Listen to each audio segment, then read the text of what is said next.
Great. Good. Matt, how many guys could it take or will it take to replace Jordan Hancock? Well, we can only have 11 on the field, but How many would you consider? yeah, I think Jordan was critical for us to be able to do a lot of things. Anytime that you have flexibility to be able to play outside corner, slot corner, nickel, star, that type of stuff, and then be able to play high safety is critical. Tim and I knew that at some point we were going to need that type of depth. So we had trained Jordan as a high safety even last spring all throughout camp. So that was really important for us to be able to do that. So we're training the guys to be able to do that as well. It's part of Tim and my philosophy is to be able to play defensive back, not just star, not just safety, not just corner. It's important for the NFL too. When we talk to the scouts, we talk to the pro coaches. Obviously, Tim did it for a high level there, 12 years at the highest level. Matt's done it for a long time. That's important, man, when you look at these guys and the flexibility. So a number of guys, we're still working through that process right now as it unfolds, but we're cross-training a bunch of guys. Where are you guys at when it comes to Malik and Jalen? And maybe not just a battle, but just their progression as a duo? I'm really happy with those two guys. Malik's had a great spring. Jalen's had a great spring.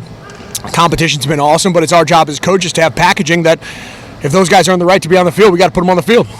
So how do we find the balance to be able to play multiple safeties, multiple corners, and packaging? I think Matt Patricia is the guru of being able to do that throughout his career, what he's been able to do from a personnel standpoint. But I'm very, very impressed and happy with Malik, with Jalen, the mentality, the performance on the field, and it's been really good. Obviously, it's really early in all of this. Mm-hmm. Do you guys view that as more of like they can both be like starters in this defense, or is it truly a competition between those two to like start the game? Yeah, everybody competes every day, but like I said, I view, do we just have 11 starters? No, we have starters in a multitude of packaging, right? And we're not even close to rolling that out yet. But to answer your question, yes, I don't think it's just a competition between guys for one job. No, we're trying to put the best 11 on the field, and if those guys are that, it's our job to be able to get them out there. You mentioned a lot of the positional flexibility you were talking about earlier. Yeah. As far as guys being able to play defensive back, is that even more of a priority this year now that rosters are being trimmed down to 105? Ryan talked about that with some other position groups. For sure. It's important with our team. It's important with recruiting as well, too. When we look at, you got 105 guys. It's no different than the NFL with 53. Okay, sure, that's a different number, but it's not, we don't have the luxury of a guy can only do one thing anymore. Special teams value is important. Playing multiple positions is important. So 100%, you're dead on with that, for sure. For sure. I don't know if we do it anymore. I think it's always been important to Tim and I, but we know that from when it gets down to having 105 guys, that cross training is really, really important. So it's been a focus of ours in the past, and it'll continue to be a focus of ours. I wanted to ask you about that positional flexibility as it pertains to Malik specifically, because when we watched him in those first couple practices, he was rolling and doing some different things. Yeah. We talked to Matt Patricia, and he talked about how Malik's been put in a lot of different positions in this defense. How have you seen, his ability to play in multiple spots, multiple places grow this spring? Yeah. Sometimes when you see game day, you might see guys in one role. Well, that's because we've gotten to that point, right? In the spring, we don't do that, right? Those guys are playing a ton of different things. So we're evaluating, hey, can they play the deep part of the field? Can they play the intermediate part of the field? Could they blitz? Can they cover man-to-man? So we're evaluating all of that type of stuff. So I want to stress the guys right now, Malik included, to say, hey, let's see you do a number of these things. We're doing this really well. We're not doing this well. Hey, let's get better at this. Or, hey, let's not ask you to do that, right? And then, I think Matt's great at that. But, yeah, Tim and I want to put these guys in position to see what they can do right now. Yep. Have any guys impressed you with their ability to juggle? Yeah, for sure. Caleb Downs, that's an easy answer for you, right? Caleb could do a lot of things. You've been able to see that on display. Jermaine Matthews has been able to do a lot of things. IGB can do a lot of things. We've asked Jalen and Malik to do a number of things. We've asked Fahim Delaney to do a number of things, So I would say those are some guys that we've, asked to do a multitude of things, and they've stepped up so far. What have you liked so far?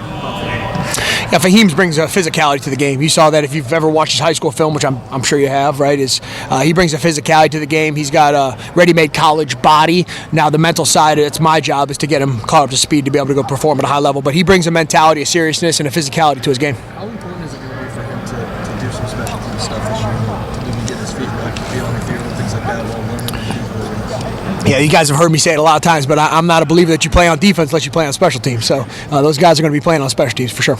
What is the spring been like for Caleb? Ryan mentioned losing him by injury, but just how much has he been able to do? What's sort of been the plan for him? Yeah, he's done a good amount of things, so it's not like he hasn't done a good amount of stuff. He has. It makes a difference when he's on the field for us, for sure. But when he's not been out there, it's been great to be able to put the other guys out there, right? And then they have to communicate and direct traffic. So part of that is, certain things we want to see out of Caleb, certain things we say, hey, let's hold Caleb in these situations, let's put the other guys out there. So it's been a mixed bag of both. How have you balanced sort of him getting reps with a coordinator versus like trying to preserve him and try to bring on something? For sure. It's a balance of both those things, so we sit down as a staff and we script all that. So we say, okay, hey, we want Caleb in these periods. Let's put Caleb here. He's not in these periods. Maybe he's already done those things, right, from a new coordinator standpoint. And then we'll put the other guys in position to be able to play there. So we script all those. We know his rep count, all that stuff. It's no different than elite pitcher on a pitch count. Yep. Hey, Matt, what's the key to keeping an out-of-state commit locked in for the next 9 months or so? Relationships. It's all about relationships. Recruiting is all about relationships. Building real authentic trust is important. That transfers when the guys get here as well.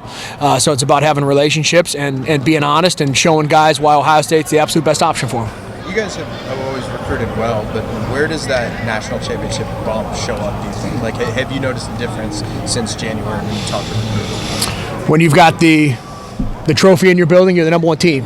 When you're the number one defense in the country, when you have 2 All-American safeties and you have the production to be able to back that up and you say, hey, this is the absolute best, right? The best is a big word now, right? To be able to say, hey, you're number one, right? Number one. What you're able to show that and you have a track record to be able to produce that, then guys want to be part of it. Roger, what do you like Ronaldo what Bryce is doing? Yeah. A little bit of safety, a little bit. For sure. Yeah, Bryson, I should have mentioned Bryce earlier when you talked about flexibility. Bryce brings, he's got size. That's a 10-400 meter in high school. Smart dude. I mean, I think really, really highly of Bryce. So Bryce is one of those guys that has flexibility to be able to do a lot of different things. So he's played in the slot. He's played outside.